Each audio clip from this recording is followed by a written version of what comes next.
This is the new Mercedes E-Class Coupe, and in this video I'm going to show you around the interior. I'm going to talk you through the equipment and I'm going to test the infotainment system to see if it's easy or not to use.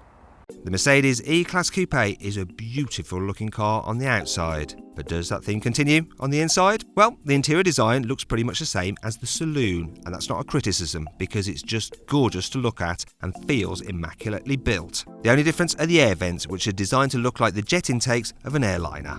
Also, the optional Ashwood trim on this car helps brighten up the black cabin, as does the interior mood lighting system, which lets you choose from 64 different glowing colours. All E-Class coupes come in AMG line trim in the UK, which means that 19-inch alloy wheels, adaptive suspension, LED headlights, a drive mode select system and front and rear parking sensors are all standard. If you buy an E-Class coupe with a 4-cylinder engine, they come as standard with an 8.4-inch Garmin satellite navigation system, which looks and feels a little bit clunky to use. To get the E-Class at its best, you need to upgrade to the 12.3-inch command system and digital dials, but together they cost the best part of £2,000. With them fitted though, the hooded binnacle is almost a completely uninterrupted digital wall. The screen is bright and clear, though the equivalent screen on a BMW 5 Series just looks a little bit sharper. Also, the BMW has a better menu layout. The Mercs homepage is easy enough to work out, but the graphics don't have the polish you'll find in other German rivals, and the input methods don't feel as intuitive. The rotary click wheel works well enough, but it's covered by a floating touchpad, which most of the time just gets in the way. Postcode entry takes a little longer than in some other alternatives because it doesn't grey out any redundant letters as you work through. Loading times are a little bit lethargic too compared to BMW's iDrive, and although Audi's MMI system takes a little longer, it's got the processing power to plot 3 routes all at the same time. Once you're on the sat-nav screen in the Mercedes though, the cross-shaped menu that pops up for extra settings looks a bit weird, but from there it's easy to add a waypoint like a petrol station.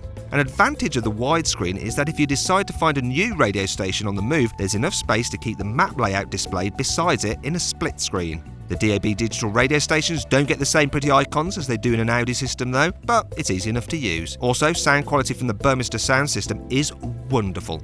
It can be ordered on its own or as part of a Premium Plus package. The sound quality is just as good when listening through Bluetooth, but making the connection between car and mobile device is a bit of a pain because it often struggles to pair a smartphone wirelessly. It's more reliable to use a USB connection instead, which also gives access to Android Auto and Apple CarPlay. However, these systems work best on a touchscreen, which a Mercedes doesn't have. Also, these systems don't have the aspect ratio to fit the Mercedes widescreen properly, so you're left with a large black section at the side, which looks a little cheap. At least the reversing camera is one of the sharpest in the business. For an extra £335, you can get a full 360-degree system, so you've really got no excuse to bump into anything. On the second 12.3-inch screen ahead of the driver, it's possible to alter the appearance of the digital dials to your own taste. There's not quite the same scope for changing the appearance as you get with Audi's virtual cockpit, but it still clearly displays all of the necessary information.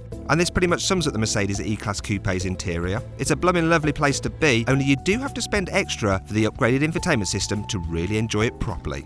If you click up there, you can configure your ideal Mercedes E-Class Coupe at CarWow.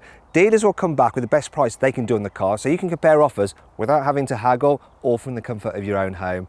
Now, if you click up there, you can see my detailed practicality video on this car, down there for my 360-degree passenger ride video, or down there for the full in-depth video review of the E-Class Coupe.